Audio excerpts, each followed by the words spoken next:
Sí, sí, ok. Ah, estás con todo, Sharon.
Muy buenos días, queridos odontonautas. Les saluda su amiga Diana Montoya desde el aula virtual de Inteligencia Dental.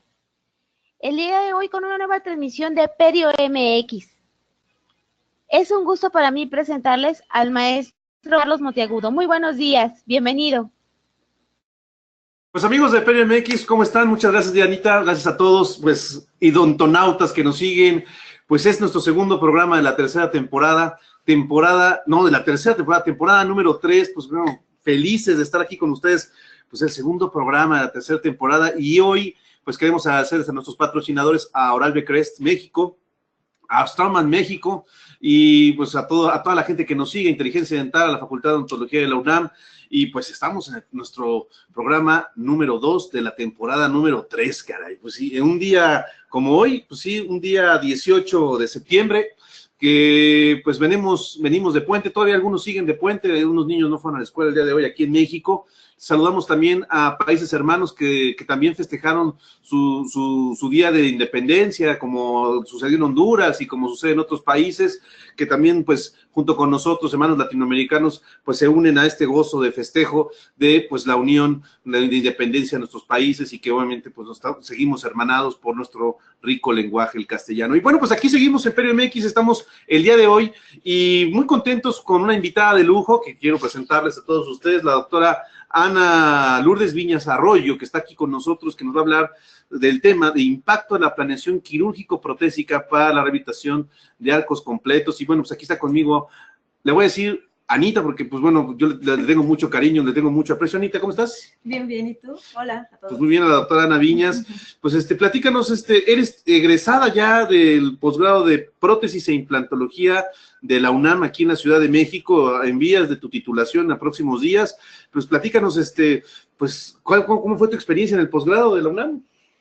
Bueno, fue una experiencia grata, fueron 3 años de mucho aprendizaje, de una curva de aprendizaje muy dura, pero donde uno sale completamente distinto. Es un tiempo en el que uno dedica tanto al aprendizaje intelectual, bueno, odontológico, como el aprendizaje personal. Entonces, bueno, nos llena de muchas experiencias muy agradables, tanto aprender a hablar en público, ir a congresos internacionales, relacionarse con gente de otros países. Entonces, bueno, es una experiencia muy increíble. Qué bueno, y pues bienvenida aquí en tu casa, Perio MX. Y sabemos que todos estamos en vivo y en directo por inteligenciadental.com/aula, y también estamos en vivo y en directo por el Facebook Live de Inteligencia Dental, por el Facebook Live de Perio MX, por el Facebook Live de Perio Doncio UNAM 36 y del doctor Monteagudo. Disfruten esta participación de la doctora Ana Viñas, que trae este tema, el impacto de la planeación quirúrgico-protésica para la rehabilitación de arcos completos. Saben que nos pueden hacer preguntas vía Facebook y también vía el aula virtual de Inteligencia Dental. Disfruten este tema y vamos a estar platicando con ustedes mucho al respecto. Adelante, Anita. Bueno, voy a comenzar con mi tema y Listo. Vamos a comenzar discutiendo qué es la planeación.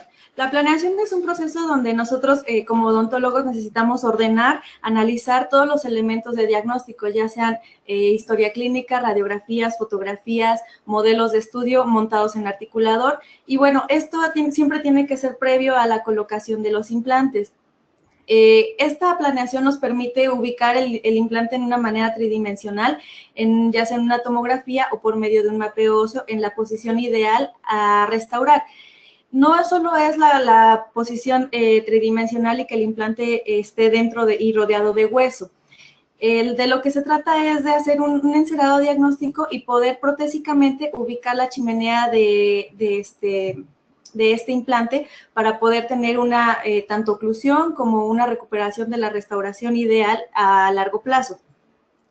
Los pasos para tener una buena planeación, bueno, hablándolo didácticamente, podemos comenzar con una historia clínica donde vemos todos los datos médicos del paciente, si tiene enfermedades sistémicas, si hay algún consumo de medicamentos que nos pueda ser contraproducente a la colocación de implantes, ya sea como los medicamentos que se utilizan en la osteoporosis. El examen clínico dental, donde vamos a analizar si existen dientes remanentes, cómo están esos dientes remanentes, qué tipo de restauración tienen, si esta restauración es deficiente. las brechas edéntulas, qué tan grandes son, qué tipo de colapso hay en el reborde alveolar, el examen radiográfico, donde analizamos tanto radiografías periapicales para ver si hay algún tipo de lesión periapical, analizamos la radiografía panorámica y también tenemos un estudio tomográfico donde ya nos permite ver lo que es el grosor, el ancho, la densidad del hueso en el que se pretende colocar un implante. También tenemos las fotografías intraorales y extraorales. En las fotografías extraorales nos analizamos el perfil del paciente, analizamos si los tercios están equilibrados del paciente y bueno, vemos también la sonrisa, si es armónica, si no es armónica, si es alta, baja y todo eso. En las fotografías intraorales también analizamos el tipo de, bueno, ahí analizamos el tipo de oclusión, vemos clínicamente las restauraciones y todo esto lo tenemos para nuestro archivo. Bueno, la restauración protésica final, también más bien ahí me refiero a lo que es el encerado diagnóstico. Poder planearlo de cierta forma que sea beneficioso para lo que es la restauración final y la colocación de los implantes. Ahora, el volumen óseo. Bueno, respecto al volumen óseo, tenemos diferentes patrones de resorción ósea, ya sea vertical y horizontal. Normalmente en lo que es el maxilar tenemos un patrón de resorción ósea que es hacia arriba y hacia atrás, y en la mandíbula es hacia abajo. Bueno, aquí tenemos diferentes imágenes donde podemos ver, por medio de una tomografía, podemos hacer una medición horizontal y vertical. Normalmente dividimos en tercios el reborde edéntulo para ver qué tan ancho es para la colocación de un implante. Tenemos que tener cuidado con ciertas estructuras anatómicas, como lo es el nervio dentario inferior en el caso de la mandíbula y el seno maxilar en el caso del superior. También están las fosas nasales, donde siempre hay que tener mucho cuidado a la hora de fresar el lecho quirúrgico. Bueno, tenemos algo muy importante cuando tenemos dientes que son, bueno, en caso de implantes que son post-extracción, es la tabla vestibular. Normalmente hay un estudio donde nos dice que la tabla vestibular mide aproximadamente 1 milímetro en su parte más gruesa. Este milímetro puede ser muy variable, ya que es el hueso más delgado que tenemos y es muy fácil de fracturarlo cuando se hacen extracciones dentarias. También es el más difícil de preservar y el más difícil de regenerar. Bueno, también las tomografías nos dan lo que es el tipo de hueso. Bueno, esto se refiere a una clasificación. Hay 4 tipos de huesos según la densidad ósea. Bueno, hay variables para la colocación de implantes. Hay cada tipo de hueso en ciertas zonas a restaurar. También tenemos que tener en cuenta si han existido intervenciones previas y si hay un injerto previo también, y qué tipo de injerto y cuánto tiempo tiene ese injerto en boca. Bueno, ahora pasamos a lo que es una selección del implante. ¿Cómo seleccionamos un implante? Primero, lo primero que hay que saber es las medidas del hueso, qué implante literalmente nos cabe, qué longitud y qué diámetro vamos a utilizar. Después necesitamos saber qué tipo de conexión vamos a usar. Hay las 4 conexiones más comunes en el mercado: es conexión interna, hexágono interno, conexión de hexágono externo, conexión cónica y trilobular. Bueno, estas van dependiendo de la marca comercial y lo que nos ofrezca cada casa comercial. El macrodiseño, ¿a qué se refiere? Es el tipo de la forma del implante. Hay implantes que son cónicos, implantes que son cilíndricos, y se utilizan sobre todo cuando tenemos un implante que se va a colocar en la zona anterior. También tenemos diferentes formas del implante respecto a la plataforma. Hay unos que tienen un cuello pulido y esos nos benefician en ciertos casos porque alejan la interfase de la plataforma del implante con la conexión del aditamento. También hay que tener en cuenta la superficie del implante. ¿Cómo ha sido tratado este implante? Si ha sido tratado con láser, sandblast o diferentes tipos. Entonces, este tipo de tratamiento es beneficioso para la integración del implante al hueso. La versatilidad protésica se refiere a lo que nos ofrece la casa comercial en el catálogo. ¿Qué tantas maneras tenemos de rehabilitar un implante, ya sea unitario, ya sea una brecha fija, ya sea un arco completo? Entonces, nosotros debemos de tener esta versatilidad, porque si nos llega un implante al consultorio que no está colocado en una posición ideal, tenemos que tener distintas formas de poder solucionarlo. No todo se soluciona con UCLA ni se rehabilita con un UCLA calcinable. Bueno, las características anatómicas, esto depende del paciente. Si el paciente tiene unas características donde el reborde en su parte más coronal es muy grueso, después se vuelve delgadito, después se vuelve grueso, necesitamos un implante que se acondicione a estas características y para eso tenemos los implantes que son con efecto taper. Entonces, bueno, nos sirve porque el ápice del implante es cónico, entonces nos beneficia a tener una mayor pared de hueso alrededor del lápiz. Bueno, ahora, tenemos que tener en cuenta cómo se van a cargar estos implantes. Tenemos distintas, bueno, aquí yo coloqué una tabla donde vemos distintos puntos de vista según los consensos que se han hecho para los protocolos de carga. Casi todos varían por muy poco. Se refieren a la carga inmediata, a la carga que se realiza entre las primeras 24 y 48 horas, incluso hasta 72 horas, de inmediata la colocación de los implantes. ¿Qué quiere decir? Que si se coloca un implante, se tiene que colocar un provisional de manera inmediata. Este provisional debe de estar pulido al alto brillo y de preferencia no debe de tener carga oclusal. La carga temprana se refiere a las 24 horas posteriores de la colocación del implante hasta aproximadamente los tres primeros meses de integración, que vendrían siendo 12 semanas. Esta carga es, en mi experiencia, una carga un poco más riesgosa porque es el periodo de integración donde suceden todos los procesos fisiológicos, tanto de necrosis y regeneración de hueso. Entonces, en ese tiempo normalmente yo no hago nada. Si ya no lo hice inmediato, me espero hasta después de los 3-4 meses de colocación o entre las 16 semanas de colocación de los implantes para poder rehabilitar, o por lo menos para hacer la fase 2. Entonces, que es la carga convencional, rehabilitar entre los 3 y los 6 meses posteriores a la colocación, ya sea con provisional o incluso hay casos donde se puede ir directo a la restauración final. Tenemos diferentes tipos de configuración de la colocación de los implantes dentro del arco.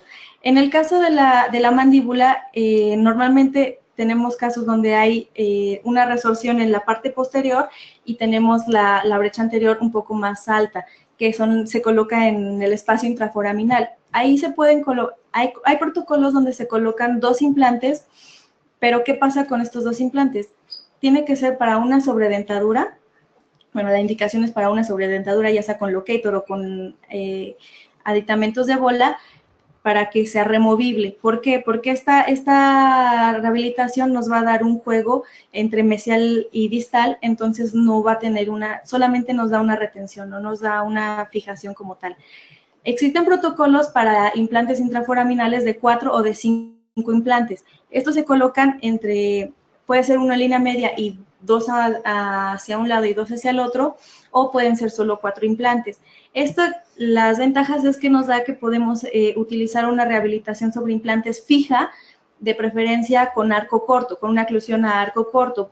¿Por qué? Por la distancia AP es limitada, entonces a lo mucho nos da para poner un premolar y un primer molar.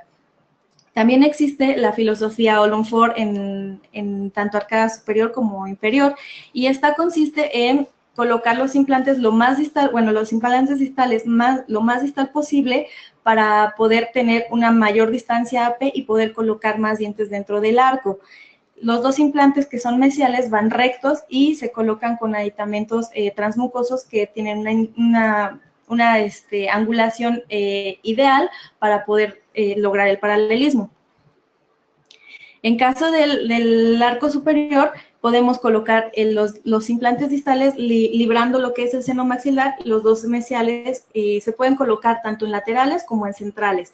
Eso va a depender de cómo esté la condición del paciente, qué tanto hueso tenga en ciertas zonas y donde sea más favorable es donde se van a colocar, ya que esta va a ser una rehabilitación total.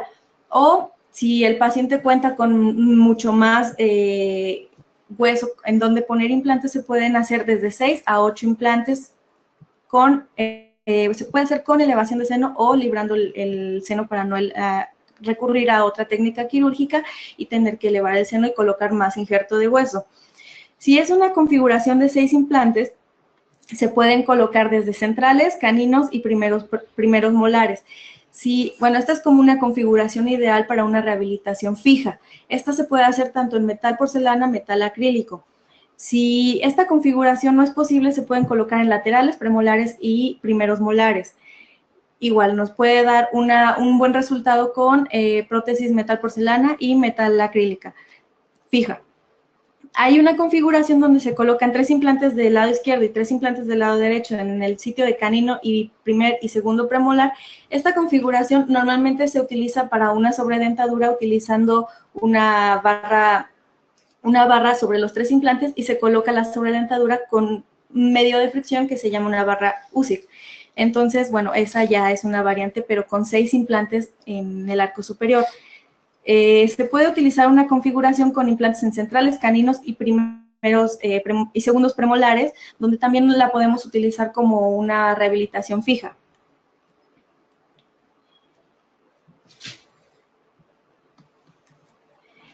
Bueno, ahora algo importante para poder seleccionar dónde se van a colocar los implantes, en qué sitio del arco, es, bueno, la forma del arco. Si este arco si tenemos un arco que es redondo o cuadrado, hay diferentes formas donde la podemos colocar también según la cantidad de hueso que exista en el paciente. Bueno, yo me refiero a una configuración trapezoidal que es excelente para sobredentaduras porque colocamos 2 implantes, los implantes cuadrándolos, literal, 2 al frente y pueden ser 2 más posteriores. Entonces, con esto tenemos una configuración donde nos da, digamos, una mejor retención y una mejor biomecánica. Si tenemos una configuración donde solamente nos permite colocar implantes más anteriores y después los más distales, pero con una brecha muy larga, entonces ya empiezan aquí a haber como cuestiones biomecánicas donde es complicado hacer brechas tan largas, entonces nos podemos inclinar por una sobredentadura o por una rehabilitación con una barra personalizada, fresada, que sea metal acrílico. Si tenemos una configuración que nos da equiparable a lo que es un triángulo isósceles, hay que tener mucho cuidado en respetar el cantilever, porque tenemos unos implantes muy mesiales y unos muy distales con una brecha muy larga intermedia, entonces sí hay que tener muy en cuenta lo que es la distancia AP y respetar el cantilever. Ahora, ¿qué es la distancia AP? Cuando tenemos 2 implantes mesiales y luego los distales, tenemos que medir del centro del implante mesial al centro del implante distal, lo que nos da, digamos, son 10 milímetros, entonces la distancia AP se refiere a que es 1.5 esa distancia de implante a implante. Entonces, si tenemos 10 milímetros, nosotros nos podemos ir de cantilever distal 1.5 centímetros. Esto que nos refiere que probablemente podamos poner lo que es la mitad de un premolar, del segundo premolar y lo que es el primer molar para poder tener una buena biomecánica en esta rehabilitación. Ahora, en el caso de los implantes inferiores intraforaminales necesitamos tomar en cuenta que no los podemos poner tan cerca uno del otro. El doctor Tarno nos refiere que en un estudio, si los implantes se colocan en un espacio de 3 milímetros o menos entre uno y otro, una vez ocurrida la integración y la remodelación ósea, ese hueso va a empezar a disminuir, se va a empezar a reabsorber por cuestiones de cargas y que nos va a traer, en el caso de restauraciones estéticas en dientes anteriores, pues vamos a perder la papila. En el caso de posteriores, bueno, no hay tanto, o en el caso de rehabilitaciones híbridas, no hay tanto problema porque se sustituye lo que es el tejido blando. Sin embargo, es importante conocer este dato porque también se retrae, bueno, ya lo dije, se retrae el hueso y, bueno, una vez exponiendo las cuerdas del implante, es complicado volver a cubrirlas. Ahora, una guía quirúrgica, ¿cómo se colocan los implantes? El periodoncista o el cirujano no va a colocar los implantes donde hay más hueso. Los va a colocar, bueno, usualmente donde el protesista le indique para que tenga una buena función. El protesista es el encargado de hacer una guía quirúrgica. Bueno, una guía quirúrgica es un aparato rígido, normalmente hecho de acetato, puede ser de acetato o de acrílico transparente, donde nosotros le dictamos al cirujano aproximadamente dónde y en qué angulación necesitamos esos implantes. En el caso de cuando se hacen en arcos completos que ya son edéntulos, podemos realizar la guía quirúrgica por medio de un duplicado de la prótesis total. Esta guía quirúrgica nos va a indicar la trayectoria que está planeada para ese implante. El protesista la planea con un paralelómetro y, bueno, normalmente se colocan tubos guía porque no tenemos, digamos, un kit de reductores para hacer nosotros las guías. Esas normalmente se mandan a fabricar. Entonces, bueno, aquí vemos en la imagen una prótesis total y su duplicado en transparente, donde se ven los orificios para que el cirujano pueda orientarse y colocar los implantes en esa posición. También nos marca los límites, o sea, no nos podemos ir más allá del orificio, entonces tiene un margen de error limitado. Ahora, existen diferentes tipos de guías quirúrgicas. Las dentosoportadas, que es literal, se soportan sobre los dientes, dentomucosoportadas, donde se soportan sobre la mucosa y sobre los dientes, o incluso se pueden hacer guías sobre implantes, implantosoportadas, atornilladas a un implante previo que ya está integrado. Bueno, dentro de estas guías yo coloqué unos ejemplos donde vemos las guías restrictivas y guías semirestrictivas. Una guía semirestrictiva se refiere a la que normalmente hacemos en el posgrado, que es donde solamente le colocamos los orificios para que el periodoncista pueda colocar el implante, pero no nos restringe a una posición única. Y la guía restrictiva es la que mandamos fabricar, con la que ya contiene unos anillos y unos reductores, y ya nos dan una posición del implante donde ya no se va a modificar, que fue planeada previamente en la tomografía.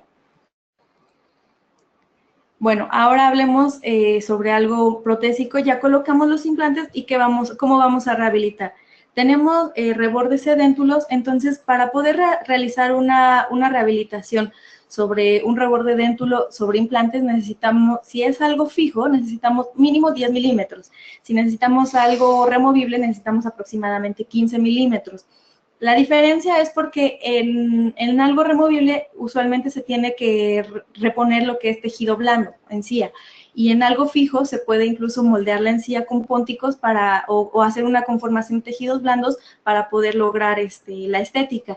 En estos casos, bueno, es un poquito más tardado porque es una fase de provisionales donde dura aproximadamente 2 meses para poder estabilizar el tejido. Bueno, ahora tenemos los factores de modificación oclusal. ¿Qué esquema oclusal utilizar en una rehabilitación de un arco completo?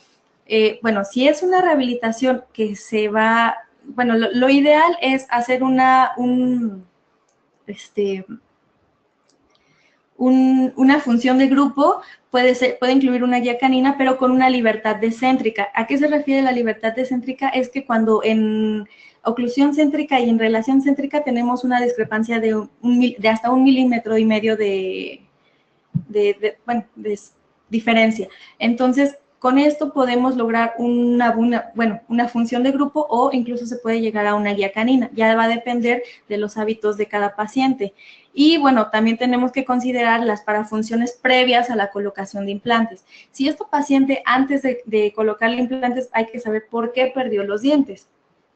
Ahora, si perdió los dientes por un caso de un bruxismo severo, bueno, el bruxismo no es una contraindicación absoluta para la colocación de implantes. Se pueden colocar, pero hay que tener mucho cuidado en el patrón oclusal y también en el mantenimiento. Sobre todo hay que mantenerlo con unas guardas para poder mantener los implantes sin sobrecarga y que en un futuro se vayan a perder. Ahora, los factores de modificación estéticos, bueno, tomamos las fotografías extraorales donde vemos si los tercios faciales están equilibrados, vemos la línea bipupilar, si está paralela a la línea intercomisural, vemos lo que es la sonrisa del paciente, si es una sonrisa alta, una sonrisa baja, una sonrisa media. Entonces vemos la forma de los dientes que tiene el paciente, vemos qué es lo que, el perfil, si es cóncavo, si es convexo. Y bueno, aquí en este caso vemos la paciente no tiene la línea bipupilar paralela a la línea comisural, tiene un perfil, bueno, donde nos indica claramente que es una paciente clase 2 esqueletal. La paciente tiene una periodontitis muy severa, donde se decidió extraer todos los dientes, colocar una prótesis inmediata, una prótesis temporal total, y después se realizó lo que es la colocación de implantes, y bueno, ya podemos ver el resultado en la estética del paciente, donde sí le incrementa mucho lo que es la autoestima al tener un aparato fijo que va en arco corto y tiene una oclusión con función de grupo.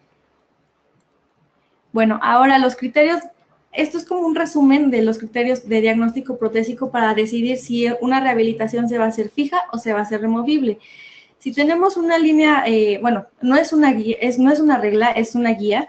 Si tenemos una línea de sonrisa alta, normalmente nos inclinamos por algo removible. ¿Por qué? Porque tenemos que compensar tejidos blandos. Si se visualizan los dientes, es qué tanto muestra el paciente los dientes. Entonces, regresamos a la línea de sonrisa. El soporte labial. Si el paciente ya tiene una pérdida ósea muy avanzada, entonces necesitamos algo removible, porque con algo fijo es a veces muy complicado poder compensar el soporte labial con encía. Entonces, eso se compensa con un flanco labial en una sobredentadura. Ahora, intraoralmente, como ya lo había mencionado, necesitamos una distancia intermaxilar de 10 milímetros por arco, o sea, no es por los dos, por arco, para que sea fija, y mínimo 15 milímetros para que sea removible. Tenemos una resorción de reborde vertical en el caso de que busquemos algo fijo, y bueno, una relación intermaxilar. Cuando tenemos una relación clase 1, normalmente se inclina por algo fijo, porque nos dan las condiciones esqueletales de perfil, pero cuando es algo clase 2 o clase 3, normalmente necesitan lo que es compensar el tejido blando. Y bueno, para poder tener una rehabilitación fija, necesitamos una encía queratinizada que sea gruesa y que no sea un biotipo muy delgadito, porque si no, todo se transluce, tanto la conexión al implante, y es, digamos, más complicado hacer lo que es la conformación de tejidos blandos. Y bueno, como conclusiones, bueno, les puedo decir que lo primero que necesitamos es tener un diagnóstico bien hecho, completo, y una planeación para poder colocar, aunque sea un solo implante. Necesitamos un plan de tratamiento donde le explique detalladamente al paciente qué es lo que se le va a hacer, cuántos implantes se van a colocar, y aclararle que va a ser una rehabilitación fija, una rehabilitación removible, sí, con implantes, pero removible. La posición de los implantes. Bueno, la selección de los implantes para arcos completos normalmente se recomienda, bueno, la literatura recomienda utilizar implantes, bueno, aquí puse bone level, pero son tissue level. Entonces, ¿por qué? Porque nos alejan la interfase de la conexión implante-aditamento de lo que es el margen gingival. Las condiciones anatómicas, consideraciones anatómicas, me refiero a que si el seno está muy neumatizado, si el conducto intraforaminal está ya muy cerca, entonces podemos inclinarnos por una técnica de Nolan 4, o si es en verdad, si es necesario hacer una elevación de seno.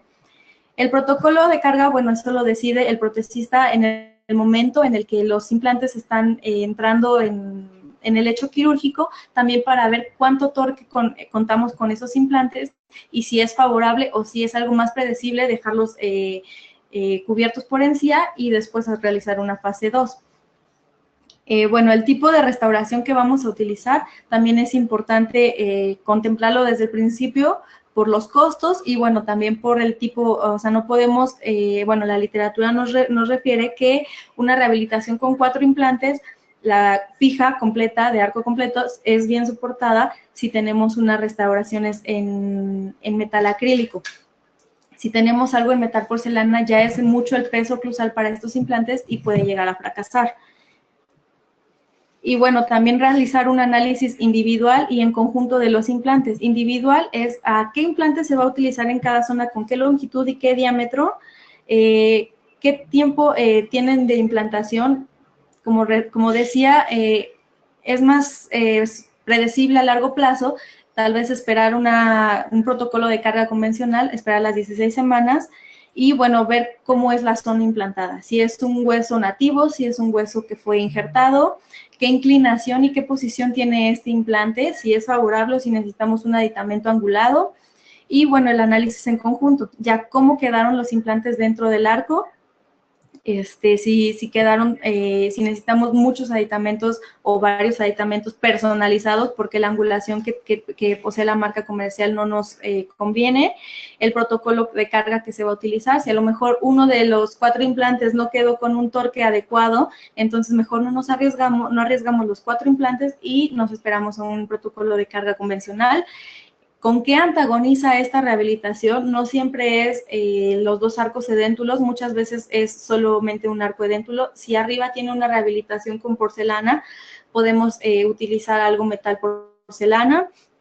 Las características físicas del paciente, si el paciente tiene una sonrisa alta, baja, si es clase 2 esqueletal, todo eso lo tenemos que tomar mucho en cuenta para poder realizar una colocación de dientes y que esta rehabilitación se vea estética y qué elementos de retención vamos a utilizar.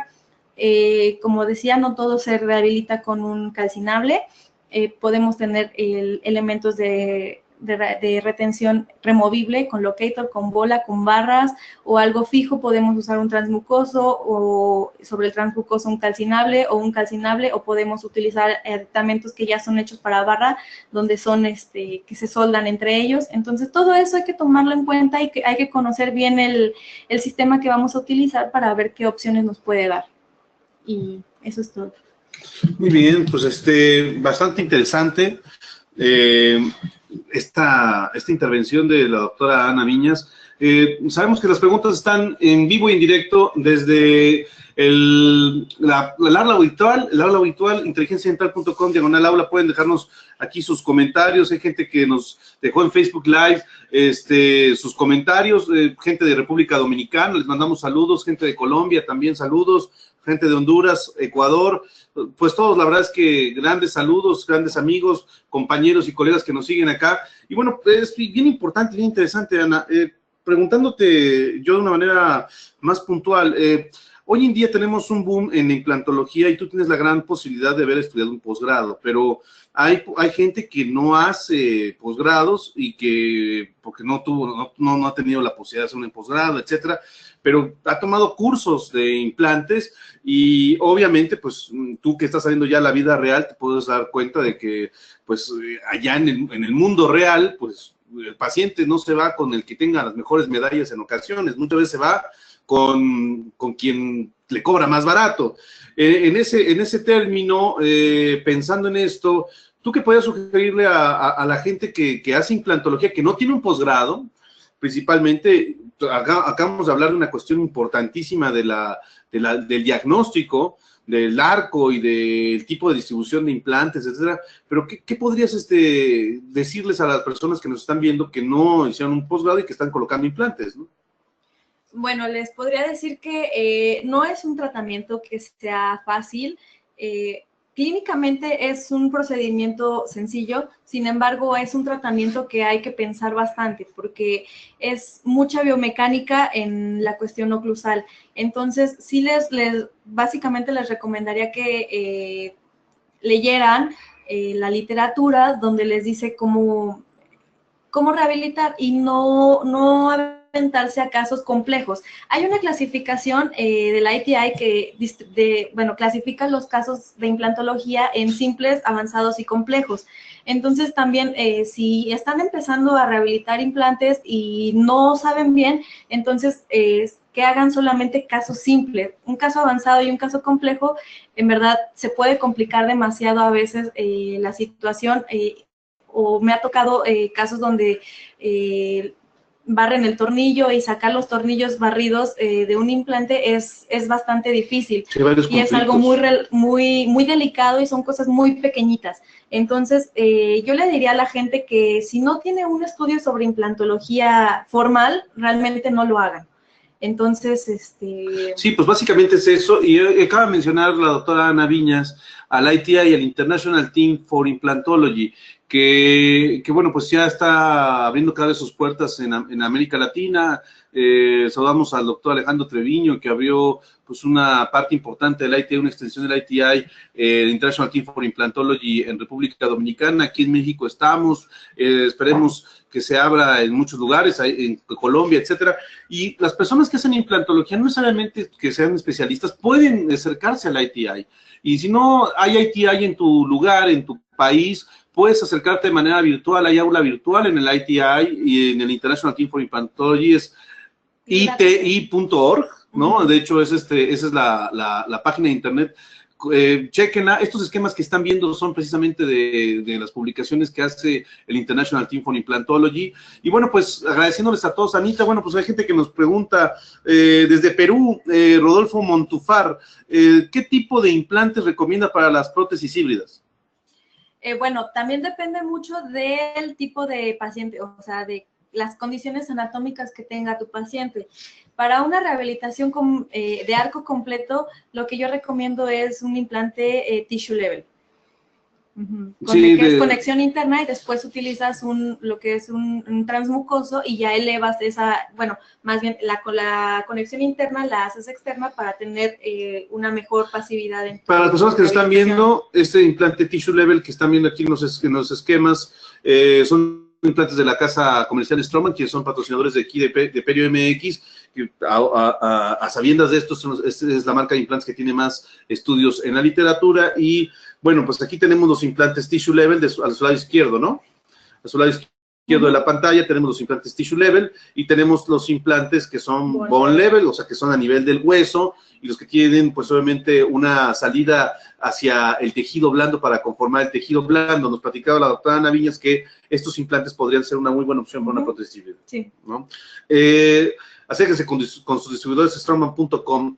También es una situación importante, nos saluda Laura Alejandra desde Tijuana. Iremos a Mexicali en mayo, ya estamos confirmados, estaremos en Mexicali, en el Congreso de Mexicali, el 25 de mayo estaremos allá, y la gente de Tijuana, pues será un gustazo. Y también gente de Tijuana que se acercó con nosotros en el Congreso de Periodoncia. Raúl Porras, comentario de integración con los tejidos, con los técnicos dentales. Sí, claro, ¿no? O sea, la verdad es que el tema aquí no nada más es, y ustedes lo saben porque los odontólogos, la mayoría de los odontólogos ejercen como protecistas y rehabilitadores, ¿no? Siendo que también es una parte de una especialización, pero no por eso pues no dejamos de pensar en que parte de la rehabilitación tiene que ver con una sinergia importante con rehabilitadores. De hecho, vamos a tener aquí en Perio MX de invitados próximamente a técnicos dentales, y bueno, qué importante es eso, ¿no? Sí, tener la comunicación abierta con el técnico dental para poder expresarle lo que uno necesita para este tipo de rehabilitación. Si hay algún comentario especial, si necesita caras oclusales de metal o si necesita una barra de algún tipo en específico personalizada para el paciente, sí es muy importante tener la comunicación abierta con el técnico y siempre estar en contacto de cómo está el caso, ¿no? Qué es lo que uno envía y qué es lo que uno quiere. Y también a veces trabajar con implantología con aditamentos originales, no con clones, ¿no? Eso es algo muy importante. Alejo Zapata Durán, doctora, pregunta, al tener un esquema de oclusión en grupo, ¿podríamos llegar a tener sobrecarga biomecánica? ¿Qué pondría en riesgo los implantes? A ver, al tener un esquema de oclusión en grupo, ¿podríamos llegar a tener sobrecarga biomecánica que pondría en riesgo a los implantes? Y pone un signo de interrogación. Pues, bueno, no, más bien al tener un esquema funcional en grupo, vendría siendo como algo parecido, algo similar a un esquema o sea, como algo como Prost, para decirlo fácil. Entonces, al tener un esquema en grupo, se protege, digamos, la protección va en el lado de trabajo, las cúspides de trabajo, que vendrían siendo las vestibulares inferiores y las palatinas superiores. Entonces, al tener esta protección en las cúspides de trabajo de ambos lados, entonces logramos una bifuncionalidad de ambos lados del arco, entonces digamos, la carga nos la equilibra entre los dos lados de la arcada, entre izquierdo y derecho. Entonces, al tener un esquema funcional con una guía canina, bueno, funcionaría como una dentición natural. ¿Qué es lo complicado? Bueno, en prostodoncia no se realiza una guía canina, sin embargo, si tenemos una rehabilitación de arco completo con prótesis fija, con prótesis seccionadas, se podría trabajar como un esquema oclusal con guía canina, porque tenemos, digamos, sectores, tendríamos 4 sectores de prótesis fija, entonces la carga vendría sobre el canino y vendría distribuida de una manera... 4 sectores de distribución de cargas. Vendría distribuida. Voy a compensar todo esto. A ver, Marisha Castro, ¿el implante Tissue Level se recomienda para sobredentaduras? Sí. Sí, claro, sí, definitivamente, sí, claro, definitivamente. Siempre. ¿Cuál sería el diámetro de longitud mínima para una implantorretenida mucosoportada? ¿Cómo? ¿Cuál sería el diámetro y longitud mínima para una implantorretenida? Pues igual, la literatura refiere que el implante ideal vendría siendo de 11 milímetros de longitud por 4 milímetros de diámetro. En cualquier 4 situación. por 4, sí. No, de 11 por 4. 11 por 4, 11 sí, por 4. Sí, 11 de longitud con 4 de diámetro, 4 por 11, sí, claro. Sí, aunque hay algunos protocolos que, aquí no dices mucosoportada, o sea, implantorretenida mucosoportada, pero también hay que ver en términos de qué tipo de arco tiene tu paciente, si con quién va a antagonizar, si va a antagonizar con dientes naturales, con otra prosto o con otra prosto, qué tipo de prosto tienes, acrílica, o sea, muchas cosas, ¿no? Que vale la pena, con una barra, que vale mucho la pena platicar, y mucha gente nos está escribiendo. La verdad es que muchísimas gracias. Llegamos ya a más de 200 personas conectadas entre Facebook Live e Inteligencia Dental. Muchísimas gracias. Excelente ponencia, Carlos Miranda. Gracias, Carlos. ¿Recomiendan implantes SBY como de otra marca? Claro que sí, solo que siempre y cuando tenga un sustento bibliográfico. Por eso mismo trabajamos directamente con Straumann, porque ahí quien falla realmente es el factor humano, porque ahí el sustento bibliográfico es lo que te debe dar, la literatura científica, no estar como que atinándole a la piñata con los ojos vendados, la verdad es eso. Y siguiendo los protocolos, es realmente complicado que llegue a fallar. Rodolfo Montufar, ¿qué tan efectiva es la expansión ósea para cualquier? Sí es efectiva, o sea, hay que ver qué tipo de reborde tienes, qué tipo de hueso tienes, la expansión, sí, cuánto se va a expandir y sobre todo, en qué zona vas a expander. Creo que esa pregunta da para un tema para Perio MX, la verdad es que sí, Rodolfo, te prometemos que estaremos por acá. Y Enrique Martínez, saludos, ¿qué tan importante es usar guía quirúrgica? Pues muy importante, es lo más importante. La verdad es que a veces, y a mí me pasa, de hecho estamos por hacer un programa de Perio MX que va a ser a manera virtual. Nos llega a suceder muy frecuentemente que a muchos clínicos, a nosotros, que a veces pues nos sentimos que el implante es muy sencillo y lo hacemos sin guía, y la verdad es que lleven unas buenas guías. Y de hecho el tema que vamos a continuación a abordar, que en la sección Perio World con el doctor Salvador Gómez Crespo, habla acerca de esto. Queremos pasar a la siguiente sección aquí en nuestro programa número 2 de la temporada 3. Tomografía, usos y aplicaciones, mandándole un saludo al doctor Salvador Gómez Crespo, que no va a poder estar con nosotros porque está en Juchitán. Él fue allá directamente a la zona de guerra, y mandamos un saludo a Juchitán. Sigue en pie que el doctor Monteagudo y el equipo de Perio MX iremos a Juchitán el día 14 y 16 de diciembre. Estamos también por hacer un evento especial para odontólogos de Juchitán y de Chiapas, así que estén al pendiente de nuestras redes sociales, porque vamos a estar apoyando a la gente que nos sigue en esa zona, que están necesitados. Hace unos días, hace unas horas, estaba yo en Cuba y vi cosas espectaculares, donde pues también un ciclón pues se llevó parte del malecón y muchas cosas, pero aún así pues nuestros hermanos cubanos se están levantando. Saludos a Cuba y también saludos a México, porque en México necesitamos también hermanarnos, necesitamos que la gente de las ciudades, gente de Monterrey, de Guadalajara, de Puebla, de León, gente que está pues un tanto distante de este sur, este sureste que está sufriendo tanto, este suroeste que está sufriendo tanto, pues sabemos que aquí en México necesitamos apoyarnos y sobre todo congregarnos y buscar los canales de apoyo para estos lugares, estas locaciones. Pero bueno, entonces el doctor Salvador, bueno, no es doctor, Salvador no está con nosotros el día de hoy, pero vamos a hablar acerca de la guía quirúrgica y de la guía radiográfica, que es importante, es un tema que yo voy a abordar, yo voy a aprovechar el espacio, hace un tiempo que no tenía una sección yo solito aquí, y bueno, esto tiene mucho que ver de los años 80, ¿no? En 1989, o sea, 1989, el doctor Lazara habla acerca de la colocación inmediata de implantes a la extracción dental. Esto genera muchas condiciones, ¿no? Porque hoy estos temas son de implantología, pero sabemos que el protocolo original de implantes pues era entre bordes edéntulos ya con el hueso cicatrizado, pero en 1989 Lazara le da otra visión en este artículo en el International Journal of Periodontics and Restorative Dentistry en 1989, donde habla acerca de la colocación inmediata de implantes, y de ahí viene la necesidad de analizar las condiciones tanto protésicas como condiciones biológicas para que el implante pueda coexistir en boca, en una cuestión valiosa, en una cuestión también que tiene que ver conforme a la posición del implante. Entonces, sabemos que el diagnóstico imagenológico es muy importante, y platicamos hace un momento, y con la doctora Navillas, y siempre lo platicamos, que hay muchos odontólogos que cada vez colocan más implantes, pero también hay muchos odontólogos que no tienen rayos X en su consultorio, ¿no? Y en Latinoamérica es muy común esto, ¿no? Que no se invierte en ese tipo de cosas, cuando, pues bueno, hay lugares, hay países que pues el radiovisiógrafo ya es el pan de cada día, pero sabemos que la propia examinación radiográfica debe ser llevada a cabo para establecer el diagnóstico y sobre todo el plan de tratamiento junto con el diagnóstico. Y podemos ver las patologías y podemos valorar el tejido duro, pero las radiografías también hoy en día a nivel imagenológico pueden ser limitadas. Y sabemos que hay diferentes tipos de radiografías. El uso de la imagenología pues es básico, todos sabemos lo que se siente, el olor a revelador, las manchas que puede dejar, el olor a fijador. Sabemos que revelar no es atractivo, y sobre todo para nuestros asistentes. Un saludo a los asistentes de cualquier consultorio dental que revelan en una cajita negra, que la detesto, la odio, esa cajita negra, y que encurva a todos, y que a veces acabas metiendo tú las manos en cualquier bandeja.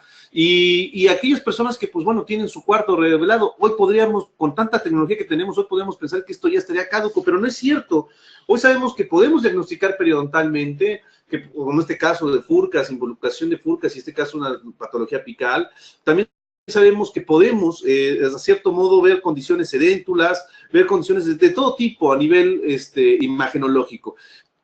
Pero aún así está limitada la imagenología en el consultorio local, porque pues tenemos pues, radiografías convencionales, ventroalveolares, periapicales, pero hay algo más, ¿no? O sea, aquí estamos viendo parte de lo que ha sido la evolución, la Kodak Insight del inciso A, inciso B, la Rapid Index, que en México es complicado conseguir, en algún lugar de Latinoamérica más, Gindex GSX, que fue de los primeros radiovisores que llegaron a introducirse aquí a América Latina, y la Schick CMOS Sensor, que es algo que es más común, que se llega a utilizar y que sabemos que tiene una vida importante. Ya platicaremos de imagenología, a manera de tecnologías de la imagenología, pero la colocación de implantes óseos requieren de planeación imagenológica para optimizar su éxito. Si hace rato platicábamos que se requiere de una condición de guías quirúrgicas, bueno, pues imagínense, o sea, parecería absurdo pensar que hay gente que coloca implantes sin radiografías, o sea, sería absurdo, pero sí pasa, sí existe, sí, y no es en la India ni en África, ¿no? O sea, es en lugares como en el que vivimos nosotros, ¿no? Es aquí en la Colonia del Valle, en la Narvarte, en la Nápoles, o en lugares adinerados de cualquier lugar. Bueno, pues hay gente que siempre hay un valiente, ¿no? Y en la imagenología pueden ustedes seguirnos en Facebook, en Perio MX, en Perio Nacional 36, y hemos posteado infinidad de radiografías de cosas que suceden espectaculares en la implantología, pero pues la opción de estudio que depende de varios factores para que pueden ser, porque también es un tema, ¿no? Sabemos que hay lugares todavía en el mundo, sobre todo aquí en América Latina, nuestra región, que no hay tomógrafos, ¿no? O sea, si acaso a veces hay un lugar donde hay un ortopantomógrafo, o sea, para una panorámica. El diagnóstico ortopantomográfico sigue siendo útil. Bueno, a mí me ayuda mucho para saber cuántos dientes tiene el paciente realmente, pero sabemos que tiene una distorsión pues aproximadamente de un 30-40%. El diagnóstico radiográfico dentoalveolar es algo básico y hoy en día la tomografía computarizada ya ha ido aterrizando de una manera interesante, de una manera importante, y hemos visto que, pues bueno, la colocación de implantes se puede hacer con una planeación adecuada a base de un diagnóstico radiográfico, pero sabemos que para determinar el sitio en función de los implantes hay que evaluar la condición de la longitud, el espesor y la angulación. Algunos de los que están viendo esta plática a lo mejor ya son maestros de esto y pueden sentirse un poco aburridos, pero sabemos que algo que no debemos dejar pasar es la longitud, el espesor, la angulación, importantísimo en los implantes. Y obviamente los requerimientos implantológicos para los estudiantes, sobre todo los estudiantes de odontología, saber que hay que conocer las condiciones que tenemos a nivel anatómico, como es a nivel superior la posición del seno paranasal y a nivel inferior, pues del dentario inferior, el canal dentario inferior. Esto nos va a ayudar a ver el nivel de la altura ósea, las estructuras anatómicas que requerimos, ¿no? Los primeros vestigios de guías quirúrgicas fueron a base, y de guías radiográficas fueron a base de marcadores, como estos cilindros que están viendo, ¿no? La fabricación de marcadores nos han ayudado para poder determinar en qué zona se colocan los implantes. Se han utilizado de todo, ¿no? Tubos, balines, gutapercha. La gutapercha se ha llegado a colocar de una manera exitosa en la dentadura que usa el paciente y se toma la tomografía junto con la gutapercha y entonces ya más o menos va indicando, pero la realidad es que pues este tipo de guías imagenológicas no nos ayudan mucho en términos de práctico transquirúrgico, nos ayuda para diagnosticar qué tan lejos estamos del dentario, qué tan lejos estamos del piso del seno, pero realmente estos son los primeros vestigios de guías que se llegan a utilizar y ha habido tanta cosa, ¿no? En el Congreso Nacional de Periodoncia que tuvimos hace unas semanas, me encontré grandes amigos, saludo al doctor Carlos Llamas, saludo a mucha gente, al doctor Francisco Salvador García Valenzuela, muchos que platicamos de cosas que suceden en la vida cotidiana, de la periodoncia y de la implantología hoy en día, y bueno, pues son muchas cosas que estamos viendo. Realmente el punto que nosotros siempre queremos encontrar y que siempre tratamos de pensar es en el grosor, ¿no? El grosor que tenemos disponible a nivel óseo para colocar implantes. Y entonces es cuando entra la situación, porque como bien comentaba el doctor Zucchelli, nos volvemos histólogos, ¿no? O sea, queremos hueso y queremos trabeculado óseo adecuado y queremos calidad ósea y queremos muchas cosas, pero la realidad es que hoy en día pues el grosor determina muchas situaciones en términos regenerativos y también de diagnóstico. Entonces la Academia Americana de Radiología Maxilofacial y Oral recomienda que algunas formas de imágenes radiográficas son recomendables para los casos de implantología, ¿sí? Siendo la tomografía axial computarizada el método de opción para la mayoría de los pacientes, aunque se concluye que la experiencia del médico es el factor que determina el estudio radiográfico elegible. Y aquí tenemos, la traición, porque a veces hablamos de la experiencia, no del ego del clínico, ¿no? O sea, que hay gente que dice, no, a mi experiencia yo he utilizado estas guías clínicas toda mi vida. No, calma, o sea, el ego no es la experiencia es lo que junto con tu trabajo y la evidencia científica tú puedes emplear en tus pacientes. Entonces, eso recomendamos. Hay imágenes transversales que se empezaron a tomar con un tomógrafo Comcat, que era hace muchos años. Estas imágenes son tomadas del Periodontólogo de 2000.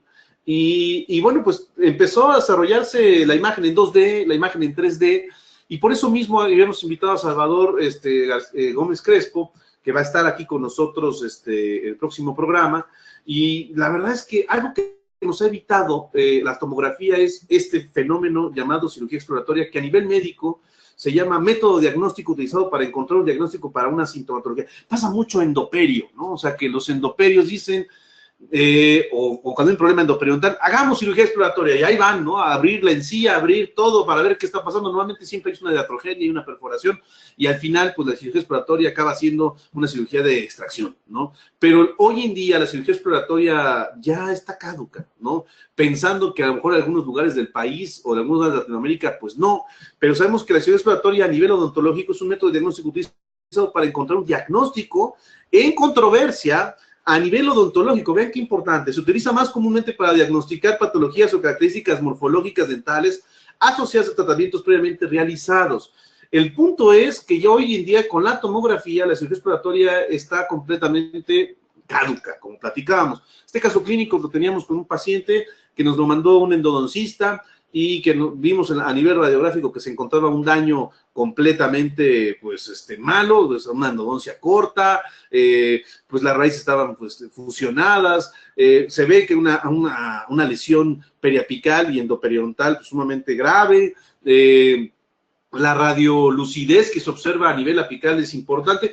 Y bueno, pues nos decía el endodoncista que él quería conservar el diente, que si hacíamos una cirugía exploratoria porque estaba supurando, porque se encontraba así clínicamente, ¿no?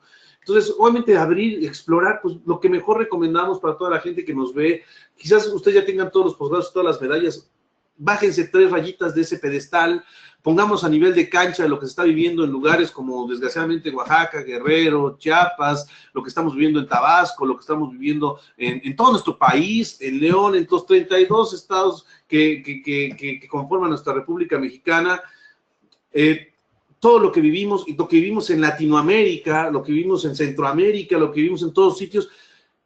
A veces queremos hacer tratamientos heroicos. Hoy en día ya el diagnóstico nos puede ayudar. Vean este caso, sacamos una tomografía, hicimos primero el sistema DICOM, y esto es un diagnóstico muy tranquilo, pero bueno, hicimos con el sistema DICOM la interpretación a tercera dimensión, valorando cómo se encontraba el canal del dentario, cómo se encontraba el tejido granulomatoso, e incluso hicimos el curetaje, ¿no? Virtualmente, y nos dimos cuenta que había una perforación a nivel del piso mandibular, y esta perforación es una perforación que puede poner en riesgo, obviamente, la salud, porque pues, puede haber un contacto directo con un espacio aponeurótico y cumplir tantos dramas que no son de la Rosa de Guadalupe, pero murió por una extracción dental, ¿no? O sea, esto podría ser algo que se puede ver, y hay gente que dice, claro, yo lo vi aquí, no, ahí se ve, ahí la perforación, no se veía, o sea, aquí no está mi cursor señalando, ahí no se veía, realmente lo que estamos viendo es que lo estamos comprobando tomográficamente. Ahora, para la tomografía tenemos diferentes maneras de poder diagnosticar, porque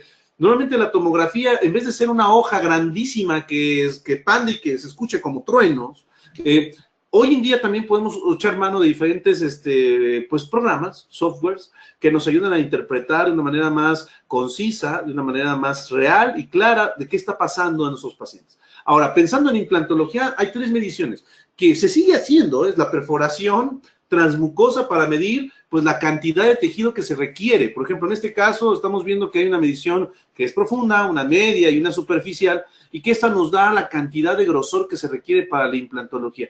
Si tú no tienes un tomógrafo en tu lugar de donde vives, sí te recomiendo que compres un mapeador óseo.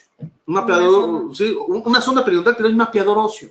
El mapeador óseo, tú lo puedes pedir por Google, y si no tienes internet, bueno, pues una sonda, ya como dice la doctora Ana, pues una sonda de entrada, o sea, puedes tomar tus modelos, transmucosamente anestesiar y puntos locales de anestesia y poder medir, ¿no? O sea, es algo que valdría la pena que tú pudieras hacer para medir cuánto es lo que tú tienes de reborde. Esto obviamente, pues por ejemplo, este paciente que llegó con nosotros, que quería 2 implantes en los laterales, pues nos dimos cuenta que había un colapso del reborde. En vez de estarle perforando, pues sacamos la tomografía, nos dimos cuenta que había un colapso muy grande, hicimos la simulación con el sistema DICOM, que es algo que yo utilizo mucho en mi práctica. Básicamente lo que hicimos, bueno, aparte de ver el trabeculado, la calidad de ósea, que ya platicaremos de ella, vemos los cilindros, con cilindros que simulan la colocación de los implantes, dónde debe ir la posición de esos implantes. Nos dimos cuenta que estaríamos básicamente perforando la tabla por vestibular y que pues realmente el paciente no es candidato, ¿no? Y que a nivel medio, a nivel superficial, medio y profundo, vean cuánto teníamos de hueso. Realmente tenemos 3.98, 4, 5.5, cuando dice el ITI, el International Team for Implantology, que se requiere por lo menos pues tener alrededor de 1 milímetro, y eso ya es mínimo de hueso alrededor de los implantes. Ya hoy en día se dice que por lo menos 2, hoy en día ya se colocan implantes muy delgados en la zona de laterales, pero aún así vemos la situación que pues no es candidato el paciente para esto, y sí le recomendamos que haga este tipo de diagnóstico. O sea, Miren, doctores, yo sé que las medallas, los posgrados, hoy en día mucha gente da cursos, yo doy cursos, yo también lucro con cursos, ¿no? Podemos decir, vivo de eso, y mis cursos trato de hacerlos los más académicos posibles. De hecho, estamos por lanzar los Study Clubs de Perio MX, siguiendo un poco la hegemonía del ITI. Bueno, pues también vamos a hacer nuestros clubes de estudio, una vez al menos vamos a reunir, y bueno, pues obviamente vivimos de esto. Pero si tú haces implantes y no tuviste la manera de hacer un posgrado, bueno, haz un buen diagnóstico. Y el buen diagnóstico, esto no te va a quitar dolores de cabeza. La finalidad clínica de los estudios imagenológicos es proveer al clínico las herramientas necesarias para toma de decisiones y plan de tratamiento. Protésicamente, los estudios imagenológicos contribuyen en la planeación de la posición de los implantes y su colocación con elaboración de guías quirúrgicas. Y básicamente, eso es lo que queríamos platicar con respecto a la situación de la tomografía, porque sabemos, por ejemplo, en la tomografía que la densidad ósea se mide en unidades Hounsfield. La densidad ósea es medida en unidades Hounsfield en la tomografía. TAC significa tomografía axial computarizada. Yo sé que suena medio estúpido y medio absurdo, y mucha gente dice, doctor, ¿por qué es tan básico y por qué es tan...? Pues la verdad es que tenemos que a veces decir las cosas plaza sésamo, ¿no? O sea, hay gente que dice, doctor, yo pongo implantes, ¿qué es una TAC? Dios mío, por favor. Bueno, es una tomografía axial computarizada, ¿sí?